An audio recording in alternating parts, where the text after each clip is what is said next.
Welcome everyone to my channel. We've got a big video today. We're talking about obviously one player from every club who should be leaving this January. But firstly, thank you guys so much for your support on the last video. It's gone down an absolute treat. And normally every Friday, you'll see a similar kind of video to that. However, but because I put that out on Monday, I thought I'd give you an extra piece of content to go out today. But next Friday, you'll see a similar kind of video with three of us sitting there and chatting about football. But with the January transfer window, we do need to talk about which players should be leaving their club. Not that they necessarily will be leaving them, however, that they should do. Obviously, a lot of these guys are going to be kind of an ideal situation. The right buyer comes forward to try and take them out of the club they're out, the situation they're at. And for some of them, it's beneficial to the club. And for others, it's beneficial to the player. And I'll do that and give you my description of why in this video. However, one slight change we're going to be doing, because I normally do blab on a little bit when I've done this stuff before, I'm giving myself a limit of around 45 seconds. I should have a timer when we start so that I get all of my information out as quickly as possible. Now we're kicking things off with Arsenal. There are a few players who you could mention here. Ramsdale obviously wants to go play for England's #1 for the Euros. Can't do that if he's on the bench. However, the player I've picked is Emile Smith-Rowe. This is somebody who is now 23 years old and hasn't really been able to kind of go forward or step forward from that kind of first season with Arsenal where he played a lot of minutes at just 20 years old, 21 years old. Since then, he didn't even make a Premier League start last season. Now, a lot of that is due to injuries, but even when he's been back from injuries, he hasn't really been given enough game time. And for someone with his future and ability as well, he needs to be playing week in, week out. And it doesn't quite look like that's happening at Arsenal just yet.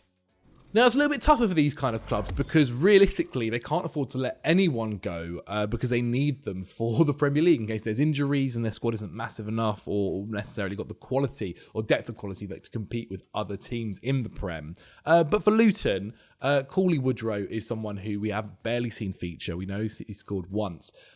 However, it's just not quite worked out for him at Luton. Even when they were in the Championship, he wasn't the first name on the team sheet. They've obviously now got to the Premier League, and it's not quite been the guy for them. And he never necessarily was meant to be the guy either. Obviously, it worked out when he was at Barnsley, but not quite working out for him in the Premier League. If there's one you're going to let go of, I guess it could be him. West Ham next, and we're talking about Danny Ings, and this looks like one that could actually be happening. I've already seen him linked to Wolves as well as Southampton as well, or return to Southampton. And when he first moved to West Ham, I felt like it was actually a pretty good signing at the time. And he's had moments and glimpses of bright sparks.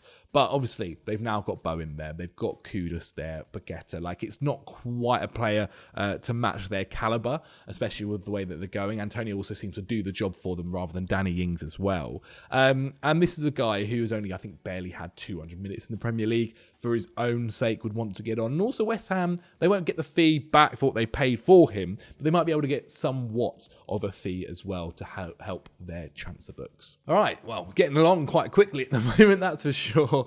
I think this 45 seconds thing is definitely helping me out right now. But let's head over to Bournemouth and take a look at their squad. Now, when I was looking at the squad, I think there was a couple of players you could have spoke about. Solanke possibly. Is this the best chance he's going to get to kind of take a move back to the top stage when he was at Chelsea and at Liverpool? Obviously didn't quite work out there. Didn't necessarily get the chances either. Then there's also Dango Ouattara, who originally they brought in around this time last year, but it didn't quite work out. He had really nice moments, and then obviously with the change of manager not necessarily fitting into the squad. Did have a really good time recently at left back, so maybe that is where we're going to see him. But the actual player I've gone for is Kiefer Moore.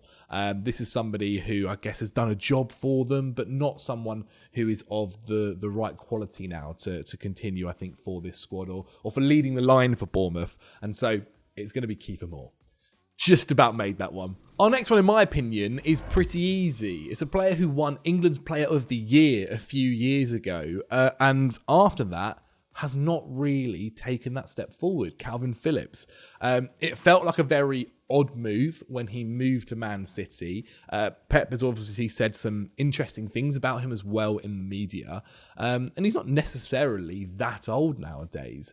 And so he does need to kind of think about playing football again. He's had the experience of winning these trophies, but I do wonder as a footballer how it feels when you've not really been a part of it. I remember Fernando Torres saying that he didn't really feel like he had a massive impact in the Champions League final for Chelsea. But yeah, Calvin Phillips needs to take a move away and just try and get his career, at least for himself, back on track, playing football. Okay, we go to Burnley next, and obviously they are where they are. Again, another club that can't necessarily afford to get rid of players, but this is someone who they can. He's barely played, was a really big part of their squad last season. I don't know if he's necessarily fallen out with the manager in terms of Vincent Kompany, but Anas Zaroury is someone who is still very young, looks really talented, a very fun winger to watch, I think, especially in the Championship, but it's just not worked out for him in the Premier League. He's not started a game. He obviously got sent off in that first game against Man City. I think he's made a couple of bench appearances. He's not even in the squad for half of the game so far this season. So yeah, just someone who they can kind of look to move on and probably get a little bit of money for him as well, as he is an exciting young player. Well, 23, but 23 is still young. So Chelsea now, and there's probably quite a lot to get through. Ian Maatsen looks like he's already done to Dortmund, so I'm not going to go and talk about him because otherwise it would be him. Just for his sake, he needs to be playing football. We've obviously as well seen Noni Madueke kind of make a comeback recently. I would have previously said him because he's a talented player, and that's not quite worked out. A man is staring at me through the window. And also, there's the room that Conor Gallagher, he's got to stay. For everyone's sake, he's got to stay. I know there's the pure profit stuff. But anyway, the player I need to say is Trevor Chalobah. This is someone who I think is a very good centre-back, a very young centre-back as well, and can be developed, can play DM, can play right-back. We've seen him linked to Bayern Munich. He is super talented. He really is. Obviously, he's kind of been injured recently. But I feel for him. I don't know personally if there is that much of a difference between Disasi and Trevor Chalobah. And Chalobah needs to be playing his football. I know I've gone over the time, but he needs to be playing his football, and he just can do with... obviously, there were these links to Bayern Munich. That didn't quite happen. But this season, or this January, if he can kind of get a move elsewhere, I think it's the right thing for him to do as a player. I know he loves the club, but at a time, you do have to think about your own career.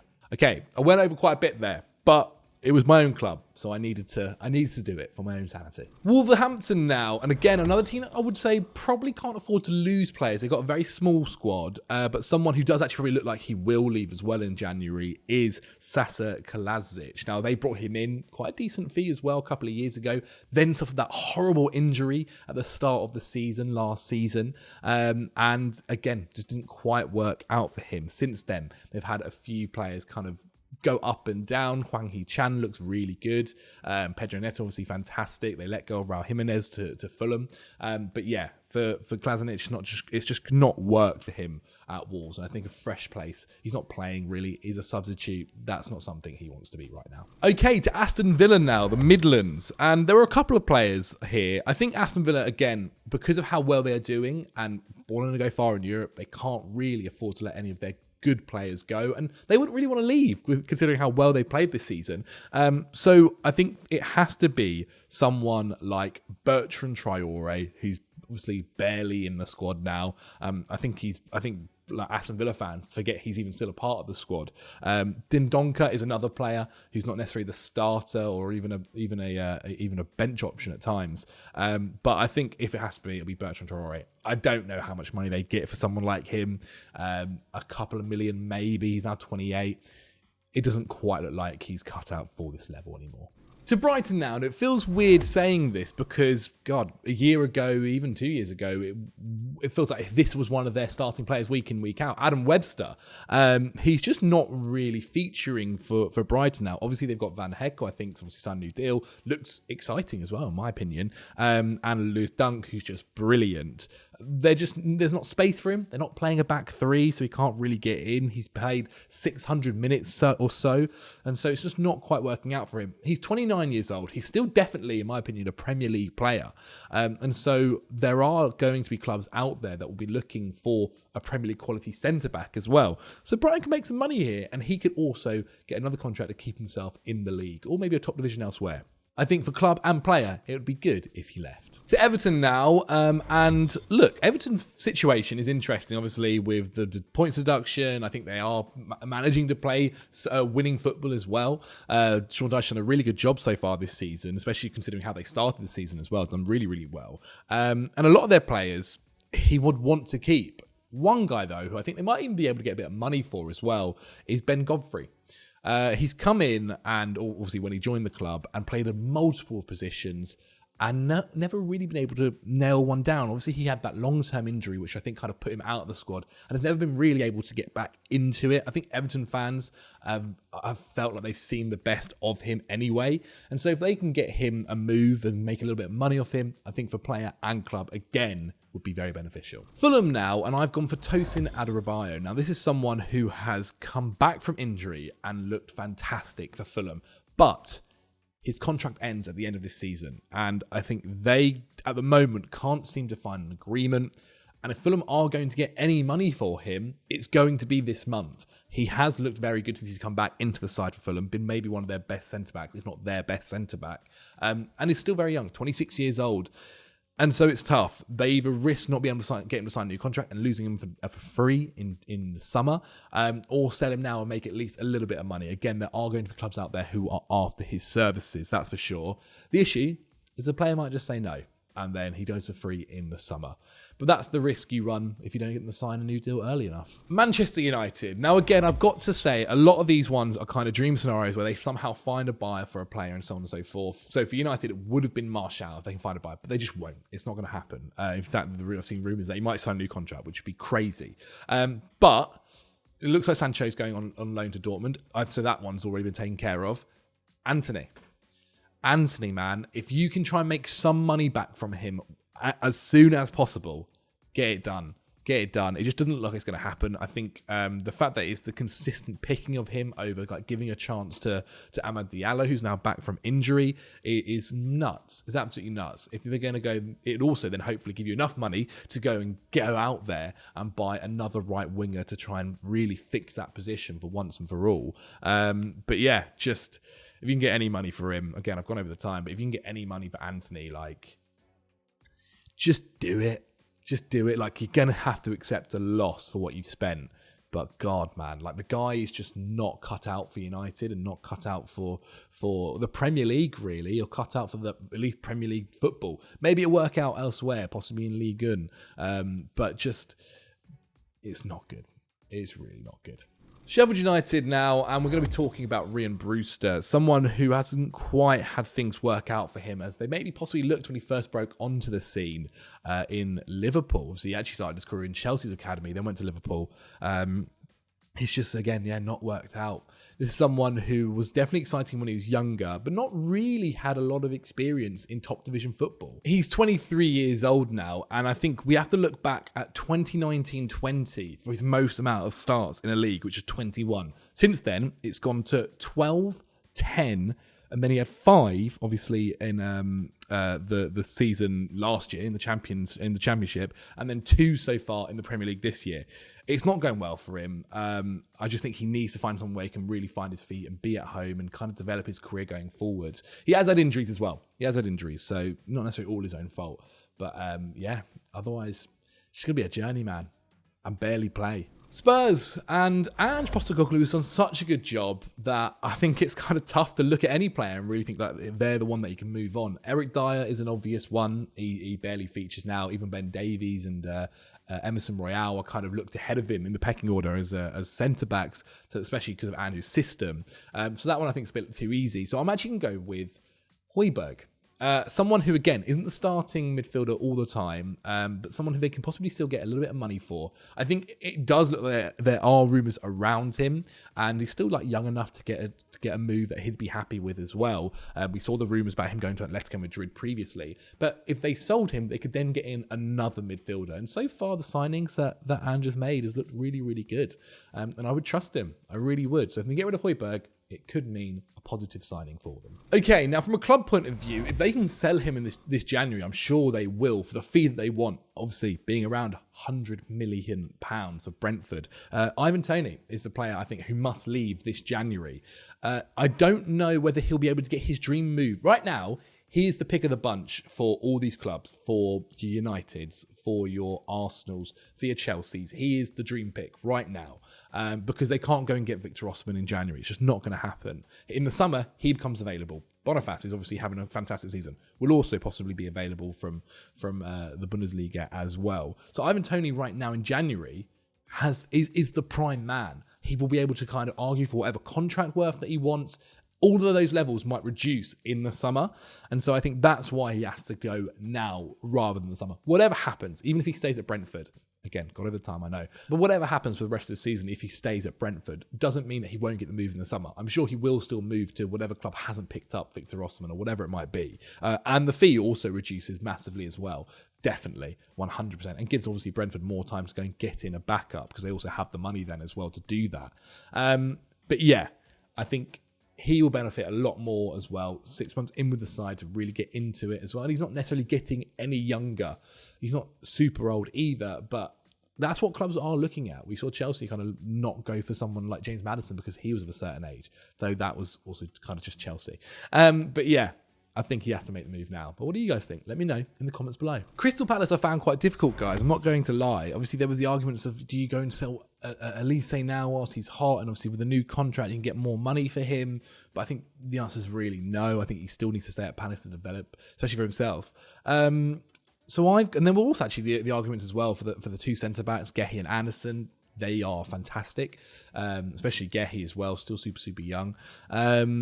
Again, Anderson's not necessarily super old. Sorry, I'm wasting time here. I'm going for Mateta or Odsonne Edouard, one of the strikers, so that way they can bring in another striker. The striker for Crystal Palace has not been great for a while now. I know they've managed to make it work a little bit, especially this season, with the two of Edouard and Mateta, but they just need to try and get that position improved. And whether it's a young guy, I don't know who it could quite be, but they need to move one of those two on so they can bring in another. Okay, for Liverpool, this again, difficult. And it's never quite worked out for this player. I've gone for Thiago Alcantara. It's never quite worked out for him and Liverpool, again, due to a lot of injuries.